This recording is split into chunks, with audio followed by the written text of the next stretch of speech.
Ce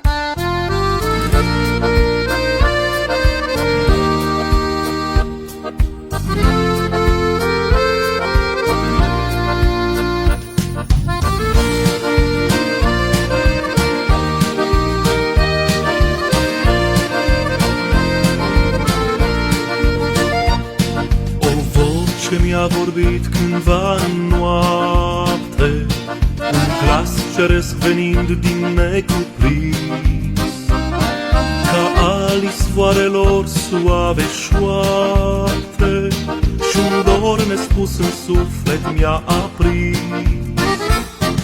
Am înțeles atunci cine este și înfiorat și temător a spus: eu te ascult supus, iar tu vorbește și în slujba ta trimite-mă, Iisus.